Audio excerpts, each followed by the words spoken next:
This is going to be a walking video with the fam. And today's episode is about how there would be no way I could do this whole startup thing at this age without the support of my one and only wife, Jamie. True. Yeah, and it's Easy. it's actually not the first time we're going through this ditching the job and doing a startup thing, is it, Jamie? Nope. Second. Yeah, we did before when we left New York and went to Silicon Valley, right? Yep. But that was like a very different circumstance because No kids. yeah, no kids, and we were a lot younger. But we also didn't have as much money saved up the last time, right? We had No. less saved up, but we didn't have kids. Less expenses. Yeah, and we were both just getting over a divorce. Yep. So it was kind of like a reset in our lives, if you will, which is different from now because it's not a reset, but more of a new chapter with the kids and all. Woo. So I guess we can kind of talk about those different circumstances for the people who are tuning in. But basically, look, the bottom line is you got to have the core, the foundation rock solid if you're going to try something like this. If you're not rock solid there and there's like some riffraff where you're not on the same page on certain things, and then you try to do something like this, you're going to build a house of cards, come tumbling down anytime there's some unexpected turn of events. And trust me, there's like a ton of unexpected turn of events, right, Jay? Yes, plenty. Plenty. So we'll go through some of those in this little outing. By the way, we're out finally for the first time because our daughter got a hand, foot, and mouth sickness. So we've been cooped up in this small room for like days now. And so first time we're getting out. So whoa, feels good getting out, right? Yep. At home with your family and your relationships, that's where like the real stress and application of stress occurs. And you really need support of your significant others and close family members. Otherwise, it's going to be a tough slog, especially if there's a differing opinion on the end state between, let's say, yourself and your significant other, whether it be your wife or your husband. If y'all are not on the same page on where you're heading to, maybe not all the twists and turns along the way to get there, but at least the general direction and destination, like the island that you want to row to, and you're not in sync on that, you're not going to get far before the ship's going to capsize. The thing I've learned about startup founders, having been one and having invested in a bunch of them and looked at a bunch of them, is that every single one of them, of us, has a story behind why we're doing the startup. And you might not hear about it all the time, and they might not talk about it all the time because it's very personal, and not everybody's going to open up personally like that. But every startup founder has a story, or at least every successful startup founder has a story, because that story, that deep personal story, is actually the driver, their motivation, their, if you will, it creates the willpower that they have to continue on and trudge through the difficult times and all the challenges that they face. Every single one of them. And so in my situation, and if you don't have a story, then you're gonna cry uncle when things get tough, right? Because you're not gonna have the wherewithal to withstand everything. And in my situation right now with a family and my wife, that story is a shared story. And I think that's the key message I want to share with people is if you are in a situation where you're older, when you have a family and you're thinking about a startup, you need to have a story that's not your own. It needs to be your family's story. And it's through the unified family story that you're going to get the motivation and the juice, if you will, to power on through when things get tough. All right, so we're still in Toys R Us, but we kind of have our kids watching the phone for a bit, so we have a couple of minutes. So we got, is it JT playing in the background too? Baby bye, bye, bye. Hard to concentrate. Look, I was telling Jamie that the last time when we ditched everything and did a startup back in California, we had to get in sync on a couple of main things, right? Yeah, in sync, right? We did, right? We had to agree on what was one of them I knew we had to agree on was we agreed that we couldn't raise a family and get married right away because couldn't have children at the same time starting a startup. It was just been too much, right? Mhm. And I wanted to have children eventually, and I know Jamie did, but Yeah, I didn't want to be when I was 38, right? When I met yeah, Jacob, yeah, 38, and yeah. then 40 2 when I had Shiloh, right? So we like put a time frame on that, right? We're like, okay, so do it a few years and see how it goes, and then we take it from there. But we agreed that we were gonna postpone it, right?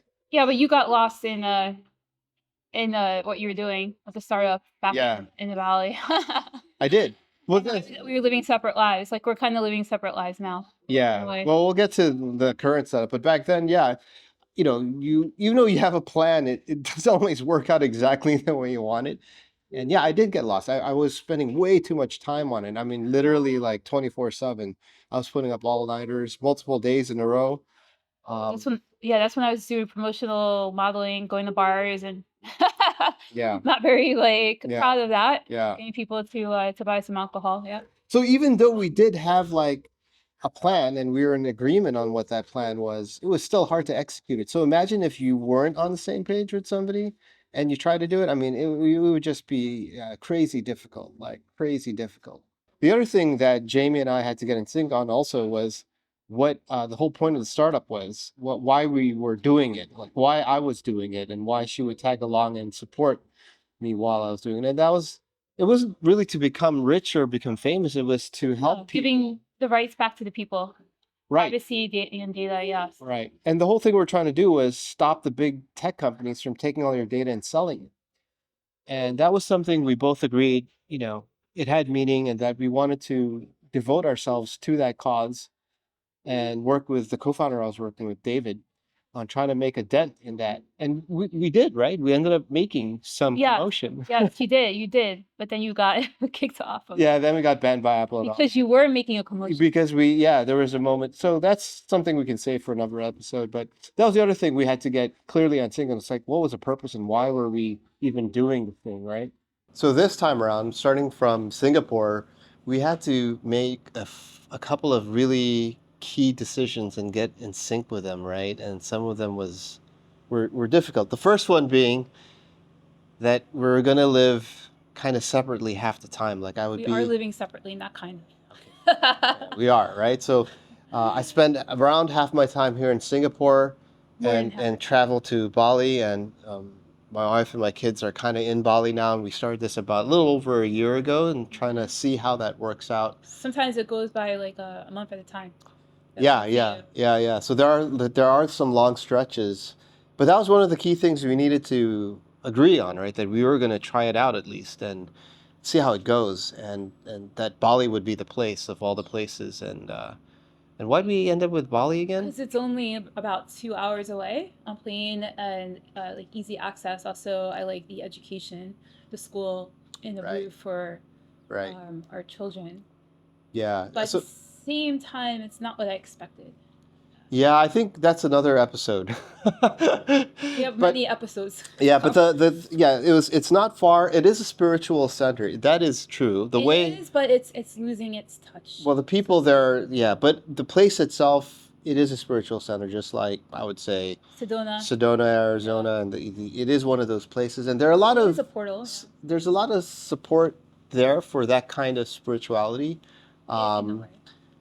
And so that was, if we were thinking about maybe creating a sanctuary or a physical center for FoFty, like that was one of the places. And so, that's kind of why. Around, I would say a Ubud area, in the mountains somewhere, remote, not other places. But the point here is, like, we had to really think that through. And it took us, like, a long time from the moment the idea came in for us to actually then agree to do it and then map out a plan on how to actually execute the whole idea, right? And the first year was very challenging because I actually just wanted to get, not that I was ever really into the materialistic world, but I was born in the materialistic world, living in America and Singapore, that I just wanted to wipe myself and my children, especially my son, who was very spoiled growing up in Singapore, clean. And we moved to a very we downsized, and a lot of issues with the villa that we were living in. Believe me, it wasn't paradise. That's another episode. That's another episode. But just to make a long story short, it was the hardest time in my life, living wise. Yeah, that was tough. I mean, we've gone through that for a year. Yeah. Now this year we have a nicer place. Dude, we had snakes at night in the living room. I mean, there was some No, it's crazy just like stuff going well, on. we have to Yeah. save it So for it another wasn't it episode. wasn't easy It for wasn't sure. like And it still luxury isn't easy, living. right? No, it's not easy at all. So what's really hard now? Being like a single mom and Yeah. dealing with the healthcare system there. Yeah. I just don't, Yeah, it's it's and tough. the Yeah. pollution. There's no like Yeah. recycling And I feel the really bad with the allergies. single mom part because I'm like not there all the time. So this is definitely not going to be forever. No, It's a we can no. temporary. We capped it. I would say for So we have one more one year. more So year. we do have We a have plan. So there's another runway of about a year where we're going to see how this goes and see yeah what evolves out of. There is a lot of things that are happening actually with potential business for the company, but we will give it like until another year, right? in And June. Yes, yeah, then our June of kids are next still going year. to school there, so we give that.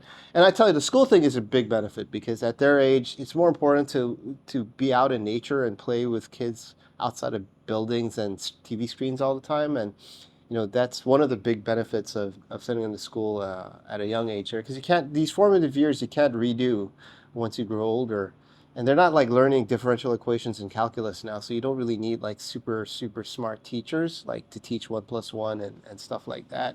But what's more important, we thought, was their just the environment that they were growing up in with, and there's a lot of different people there too from all over the world, right? So quite a diverse Yeah, group and of the school that people. my son goes to, there's like 20 kids in each class. It's just one class, like so he's going into first grade. Yeah. My daughter's starting now. She's going to be in a tiny tots, which is great. Yeah. So I like that it's more holistic and it's very earthy, and that's what I like. It's very rustic. So Yeah. I want him to be a kid, learn, but also be able to be a kid. Yeah. But I mean, it's tough, right? I mean, there have been nights where I'd get a call or a message from her at like 4 in the morning, and No, it's not easy. that's not a good message at 4 in the morning. And it would be like something like, "Hey, we just had a big earthquake. What do we do?" I mean, like I'm like, what are we gonna do? I'm like 2.5 hour. I mean, it's not too far, but it's far enough where I can't just go there. And so there's those moments where it makes you wonder, right? Like, hey, is this the right thing to do? Am I risking too much? But the point here is, and this is for the message for everybody out there, is because we spent so much time earlier thinking it through and we have a time set to figure things out, that we don't question that anymore because we already did all the questioning ahead Actually, of we time. just made the set. We just set the time. But we knew it wasn't going to be Yeah, but forever, then I was right? like, Yeah. okay, let's just like I Yeah. believe in like things happening for a reason. The universe is gonna show us the way. That's what we're Yeah. doing. So like right now, I am still going through sacrificing. I am not completely happy Yeah. the way that we're living, but I'm leaving it open for the universe to show us the way. Yeah. It's not Well, easy. we knew for a fact it wasn't going to be forever in a long-term Yeah, situation. yeah. We knew that for sure. And we knew that we would, as things happen, adjust, right? And so that's what we agreed to going into it. And that's what we're doing. And because we did spend a lot of time thinking ahead of time, that I don't, whenever doubt is going to creep in, you are going to All the question time. things. It is going to happen, especially when you quit your job and do a startup. It's going to happen. I guarantee it. And the idea here, the message I want to share with everybody is because you spent a lot of time up ahead to think things through, the more you do that, when these doubts creep up later on, you have that to fall back on. Because if you didn't spend enough time and you didn't get solidly set on a strong foundation of why you're doing it, and then the doubts creep up, you're going to fall like a house of cards. And then you're going to be in serious trouble. So that's the key thing is, when you're doing something with a family, or even if you don't have a family and you're doing it with a co-founder or whatnot, you need to make sure the foundation is set from the get-go. Otherwise, you're asking for trouble, well, once the waters get rough, and the waters will definitely get rough. I used to always ask you, I used to say like, hey man, you're crazy for sharing all this stuff on the internet. She posts a lot on Facebook and Instagram, pretty personal things. And I'm like, dude, why are you saying all this? Don't put me into some of your personal posts.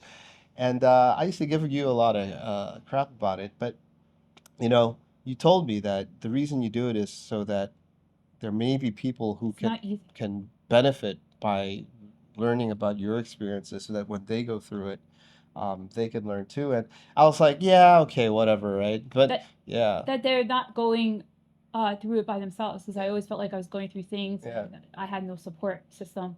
So there's of course I like I question myself sometimes. I'm like, why am I posting this? Why am I posting this?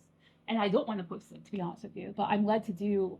I go where I'm led, so that's why I go where I'm led with like saying. I go where I'm led with like posting things, and living in Bali and us like living separately and doing what we're doing, because it's a sacrifice, to be honest with you. It is not easy. We gave up the easy road. We're taking the hard road because it's more rewarding. It's more value to us. Yeah, it means more for us. And look, I thought it was hogwash until one day I started getting people asking me to tell you, thanks for writing about what you did on IVF.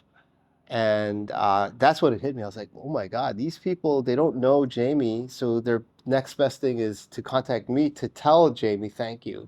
And I'm like, wow, all these people are saying thank you. She really impacted their lives. And so that's when my mind finally opened up and I was like, you know what? There actually is a value to sharing this with people because they might be like just like you said, going through something, and this might actually help. So if any one of you is watching this and you're thinking about, or you've already done it and you're going through this as well, well, here we are, and that's the whole point. 50-year-old. Yeah, we're not gonna be sugar. 44-year-old. It's not about becoming millionaire by the time I'm 30 and all the usual stuff you see. It's actually about the struggles that you go through. So when you go through your struggle, you're not alone. You're not alone, man.